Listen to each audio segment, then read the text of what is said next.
വടകര കാഫിർ സ്ക്രീൻഷോട്ട് കേസിൽ CPM-നെതിരെ ആഞ്ഞടിച്ച് രംഗത്ത് വന്നിരിക്കുകയാണ് മുസ്ലിം ലീഗ് MLA പാറക്കൽ അബ്ദുള്ള. കേസിൽ കഴിഞ്ഞ ദിവസം ജാമ്യത്തിലിറങ്ങിയ പ്രതിയായ DYFI നേതാവ് ജിതിൻ ഭാസ്കറിന് CPM സ്വീകരണം നൽകിയതിലാണ് അബ്ദുള്ളയുടെ വിമർശനം.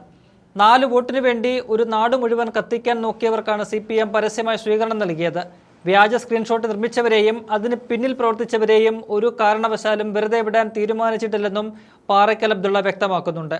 ഒരു കൂട്ടർ ഈ നാടിന്റെ ആത്മാഭിമാനത്തിന് മുകളിൽ കാലെടുത്ത് വെക്കുമ്പോൾ കയ്യും കെട്ടി നോക്കി നിൽക്കാൻ തങ്ങൾ CPM ഭക്തരല്ലെന്ന് ഓർമ്മിപ്പിക്കുന്നുണ്ട് ലീഗ് MLA.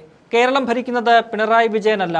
ഈ കേസിൽ നീതി ഉറപ്പാക്കുന്നതുവരെ യാതൊരു വിട്ടുവീഴ്ചയ്ക്കും തയ്യാറല്ലെന്നും ഭരണപക്ഷ MLA ആയ പാറക്കൽ അബ്ദുള്ള പറയുന്നു. കഴിഞ്ഞ ദിവസമാണ് കാഫിർ സ്ക്രീൻഷോട്ട് കേസിലെ പ്രതി ജിതിൻ ഭാസ്കറിന് കോടതി ജാമ്യം അനുവദിച്ചത്. പിന്നാലെ ജയിലിൽ നിന്നും പുറത്തിറങ്ങിയ പ്രതിക്ക് CPM വൻ സ്വീകരണമാണ് നൽകിയത്. പാർട്ടി നേതാക്കളും പ്രവർത്തകരും മുദ്രാവാക്യം വിളികളോടെയാണ് ജിതിനെ സ്വീകരിച്ചത്. സ്വാതന്ത്ര്യ സമര പോരാട്ടത്തിൽ ജയിൽവാസം കഴിഞ്ഞ് വരുന്നതാണോ എന്ന് കണ്ടു നിൽക്കുന്നവർക്ക് സംശയം തോന്നിപ്പോകും.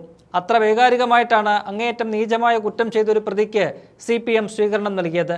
കേസിൽ ജൂൺ 16-നാണ് ജിതിനെ പ്രത്യേക അന്വേഷണ സംഘം അറസ്റ്റ് ചെയ്തത്. DYFI വടകര ബ്ലോക്ക് കമ്മിറ്റി അംഗവും CPM തിരുവള്ളൂർ ലോക്കൽ കമ്മിറ്റി അംഗവുമാണ് ജിതിൻ. ബ്രോഡ്കാസ്റ്റ് സന്ദേശം വഴി 200ഓളം പേർക്ക് സ്ക്രീൻഷോട്ട് അയച്ചെന്നും തെളിവ് നശിപ്പിക്കാൻ ശ്രമിച്ചെന്നുമാണ് ജിതിനെതിരായ കുറ്റങ്ങൾ. ഇതിന് വ്യക്തമായ തെളിവുകൾ ജിതിന്റെ ഫോണിൽ നിന്നുൾപ്പെടെ പോലീസിന് ലഭിച്ചിട്ടുമുണ്ട്. എന്നാൽ ജയിൽ മോചിതനായ പ്രതി പോലീസിനെ വെല്ലുവിളിക്കുന്നതാണ് ഇന്ന് നാം കണ്ടത്. സ്ക്രീൻഷോട്ട് താൻ ആർക്കെങ്കിലും അയച്ചെന്ന് തെളിയിക്കാമോ എന്നാണ് ചോദിക്കുന്നത്. തന്റെ ബ്രോഡ്കാസ്റ്റ് ലിസ്റ്റിൽ കോൺഗ്രസുകാരും അവരുടെ മക്കളുമടക്കം 250ഓളം പേരുണ്ട്. അതിൽ 10 പേർക്കെങ്കിലും സ്ക്രീൻഷോട്ട് അയച്ചതായി തെളിയിക്കാമോ എന്നാണ് പോലീസിനെ ഇയാൾ വെല്ലുവിളിക്കുന്നത്. ഈ വെല്ലുവിളിയാണ് ലീഗ് MLA പാറക്കൽ അബ്ദുള്ളയെ ചൊടിപ്പിച്ചത്. തുടക്കം മുതൽ ഈ കേസിന് പിന്നാലെ വിടാതെ കൂടിയിരിക്കുന്ന നേതാവാണ് ഇദ്ദേഹം.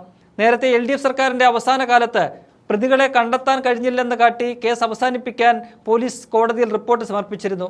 എന്നാൽ UDF സർക്കാർ അധികാരത്തിൽ വന്നതോടെ കേസിന് ജീവൻ വെച്ചു. പാറക്കൽ അബ്ദുള്ളയുടെ നിവേദനത്തിന്റെ അടിസ്ഥാനത്തിൽ ആഭ്യന്തരമന്ത്രി രമേശ് ചെന്നിത്തല കേസന്വേഷണത്തിന് പ്രത്യേക സംഘത്തെ നിയോഗിച്ചു. ഇതോടെയാണ് DYFI നേതാവ് കേസിൽ അറസ്റ്റിലായത്. കേസിൽ പിണറായി പോലീസ് ആദ്യം പ്രതി ചേർത്തത് MSF നേതാവിനെയായിരുന്നു. ഇയാളെ കഴിഞ്ഞ ദിവസം പോലീസ് പ്രതിപ്പട്ടികയിൽ നിന്ന് ഒഴിവാക്കുകയും ചെയ്തു. ഇതിന്റെ എല്ലാം പിന്നിൽ പാറക്കൽ അബ്ദുള്ളയുടെ വിട്ടുവീഴ്ചയില്ലാത്ത ഇടപെടലാണ് എന്നതിൽ സംശയമില്ല.